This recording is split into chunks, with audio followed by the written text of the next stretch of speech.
Tryggvi Þór Herbertsson tók við sem efnahagsráðgjafi forsætisráðuneytisins fyrir skömmu og við ræðum við hann eftir augnablik ástandið á fjármálamörkuðum, stöðu bankanna, hugsanlegar sameiningar banka hér á landi, veika stöðu krónunnar og hvernig ríkið geti brugðist við erfiðleikum í efnahagslífinu. En við byrjum á efnahagsráðgjafanum Tryggva Þór Herbertsssyni sem sestur hjá Jóhannu. Velkomin Tryggvi. Takk fyrir. Greenspan talar vestu kreppu sem hann hefur upplifað og hann er nú búinn að vera uppi í bráðum 200 ár, kannski ekki alveg en mjög lengi. Eigum við enn eftir að sjá til bossi í þessu? Hvernig metur þú þetta? Getum við einhvern veginn hort fram í tíman og svona spáð í það með einhverju viti hvað verður í framhaldinu? Sko ég held að það sem er að gerast núna þessa dagana og sérstaklega helgina, gær og í dag er það að við erum að byrja að sjá mjög stóra hreingerningar á bandaríska markaðnum. Og það sem að fjármálakerfið þarf bæði í Bandaríkjunum og hér á Íslandi og annars staðar í heiminum er það að það þarf að auka traust vegna þess að bankakerfi og fjármálakerfi byggjast á því að fólk treysti hvort öðru. Og þetta er ekki til staðar í kerfinu í dag? Nei, þetta er alls ekki til staðar í kerfinu í dag. Að þessi svokallaði lausafjárskortur byggir fyrst og fremst á því að menn treysti ekki hvor öðrum. Það eru þessar sögur, þessi er að fara á hausinn, þessi er að fara á hausinn, ég treysti honum ekki og svo framvegis. Og þetta drífur áfram það að bankarnir fá ekki starfsfé til þess að gera það sem maður eiga að gera, það er að miðla peningum. Og við sjáum hluti eins og er að gerast í Bandaríkjunum gerast. Þessi hreingerning sem er í gangi núna, við sáum að Lehman fór á hausinn helgina og að Merrill Lynch voru innlimaðir í Bank of America, að þetta er gott skref, mjög gott skref og það sem er það besta í því er það markaðurinn sér þetta sjálfur.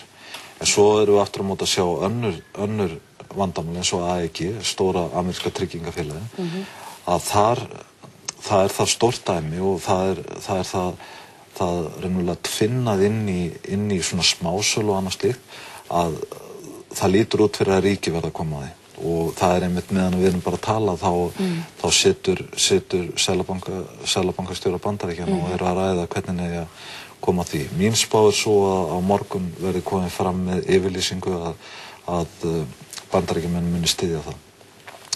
Þetta er partur af þessari hreingerningu sem þarf að fara fram út af þessari eignarýrnun, út af þessu vantrausti sem við erum að sjá mörkuðum og er algjörlega nauðsynlegt til þess að við getum raunverulega byrjað upp á nýtt. Fyrirtæki þurfa bara hreinlega að fara á hausinn? Já, afskrifa lélegar eignir og svona, þú þarft að vera viss það að sá sem hún lána pening að hann sé ekki með eitthvað sull á reikningunum hjá sér. En hún er gríðarlega djúp þessi kreppa og eins og ég sagði, Greenspan lýsir þessi vestu kreppu sem hann hefur upplifað. Áhrifinningar heim, þurfum við að bregðast við þessu eða ríkið með einhverjum hætti? Já, sko, það sem við þurfum náttúrulega að gera er það að við þurfum að fylgjast mjög vel með þessu.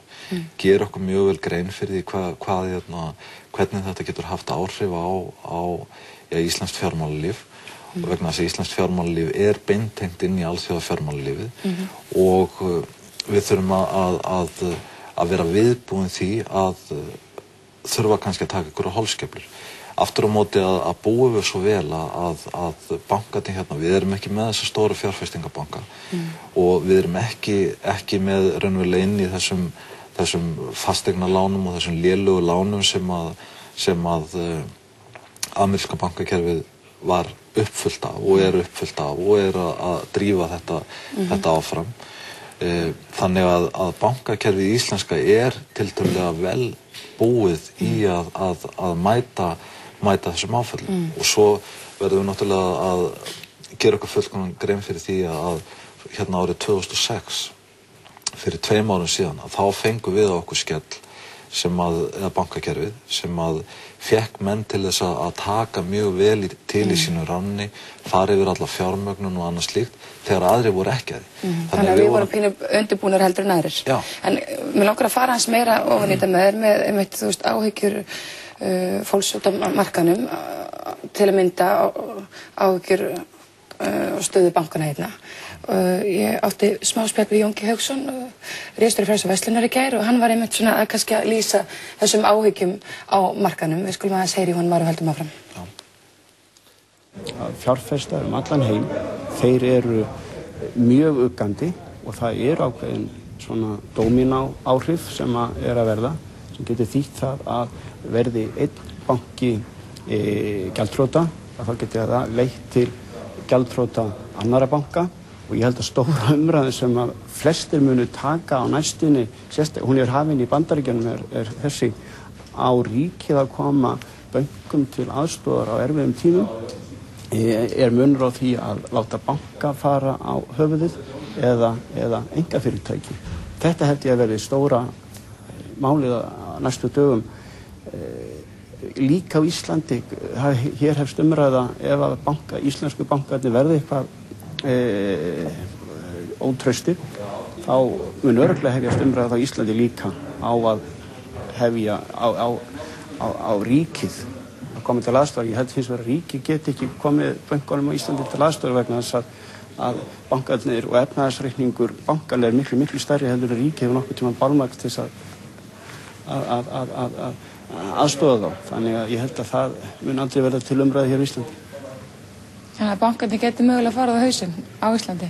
Flestir hafa verið áhyggjur af því að bankarnir munu þurfa að afskrifa mikið fé á næstunni vegna þess að þeir séu að tapa fé sem þeir hafa lánað. Það hefur líka verið reynt að meta þetta inn í þetta kerfi fjármálaeftirlitsins og þar sýnast bankarnir líka hafa sýnt sterka stöðu en enga síður miklar afskriftir á næstunni. Það í rauninni mest áhyggjuefnið sem menn hafa varðandi stöðu íslensku banka. Þetta málið, Tryggvi, þú ert að tala þetta að bankarnir eru sterkir og við innum okkar heimavinnu kannski betur heldur en aðrir og þetta eru viðskipta- og fjárfestingarbankar, ekki bara fjárfestingarbankar. En enga síður, sko, ef framheldur sem horfir, við horfum upp á enn meiri rýrnun á eignum bankana og við horfum upp á það mögulega þeir þurfa að afskrifa enn meira. Þetta, sko, hver nálægt þolmörkum í rauninni íslensku bankarnir í dag? Hver lengi þolir ástandið eins og þeir? Sko, ég held að það sé mikilvægt að gera sig grein fyrir því að íslensku bankarnir eru í góðu ástandi þannig að þeir eru að sína góðan hagnað og annað slíkt. Þannig að það er ekkert farið það er að bætast enn við eigið fé. En til að mynda, sko, eigið fé bankanum má ekki fara undir 8%, ekki satt. Nú eigið fé Glitnis rúmlega 11%. Einmitt. Og það bara þó nokkuð gott með að við og það þykir þó nokkuð gott. En sko það sem að svona kannski til þess að lýsa því hvað ef allt fer á versta veg, hvernig gerist það? Það gerist þannig að hérna verði stórkostleg niðursveifla í efnahagslífinu. Þannig að fólk get ekki staðið í skilum með lánin sín og bankarnir þurfa að hefja afskriftir á lánunum og það muni éta upp eigið fé hjá þeim. Þess vegna var núna á dögunum að þegar það voru að koma nýjar hagvaxtarspár hérna fyrir Ísland, þetta var svo gleðilegt og svo mikið von í þess að þetta myndi ekki gerast. Og raunverulega sýndi það að sko íslenska efnahagslífið væri mun sterkara heldur en við héldum. En nú talaðum að það sé bara engin innistæða fyrir sem hagvexti, þar sem hagvexturinn sé einvörðungu nánast komin út af gengisfalli og veikingu krónunnar. Já, það fór einhver saga á stað og mér sýndist að ég las þetta í einhverju bloggi. Þetta er náttúrulega algjör vitleysa og algjört bull vegna þess að hagvexturinn hafa drifin áfram af auknum útflutningi og þessi aukni útflutningur er mældur sem magnaukning, ekki eitthvað evru, gjaldeyri eða eitthvað svoleiðis. Þetta er magnaukning í útflutningum, þannig að þetta er sannarlega það að það hefur verið að byrja að framleiða meira hérna á Íslandi heldur en hefur verið gert. En ef allt fyrir versta við, Tryggvi, er það okkur áætlun hjá ríkisstjórninni hvernig bregðast skuli við? Hvernig, og eins og Jón kemur inn og hann talar hann ekki trúið því að ríki gæti hlaupa undir baka þar sem að það hafi enga burði til þess gagnvart efnahagsreikningi í bankana. Hver væri staðan ef þetta kemur? Það sem ég get sagt hvort það sé til áætlun er það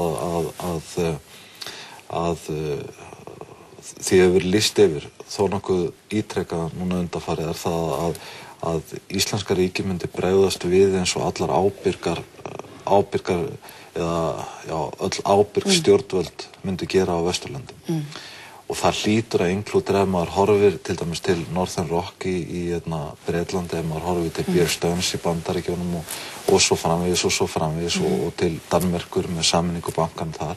Það hlýtur að þýða það að Íslenska ríkið stígi inn og komi bönkunum til hjálpar. En hversu burðugt ríkið hér til að gera það? Það er sko algjörlega ljóst að í svona gjaldþroti að þá fá lánadrottnar aldrei 100% borgað. Og að Íslenska ríkið myndi geta bjargað bankakerfinu en hversu stóran hlutaði er annar mál. En aftur á móti að þetta eru svona hvað ef spurningar vegna þess að þetta er svo fjarlægt í þeim raunveruleika sem við lifum raunverulega við núna að þó svo að það sé einhverja svona hugsanir í gangi þannig að maður setjist niður og segir hvað ef allt fer á versta veg þá erum við ekki nálægt í vegna þess að eins og ég segja að íslenska bankakerfið er mjög sterkt og það er ekki í fjármagninu vandræðum það er ekki á þessum jafnmikið á þessum skammtíma markaði eins og bandarísku fjárfestingarbankarnir hafa verið þannig að það er ekki að þorna upp hjá þeim svona snöggt fjármögnun og annað slíkt þannig að við getum sagt að með íslensku bankana þeir eru sterkir og að þeir eru að gera allt til þess að reyna að mæta þessum áföllum sem á dynja en að ef að fer allt á versta veg að þá eru meðul til þess að mæta því.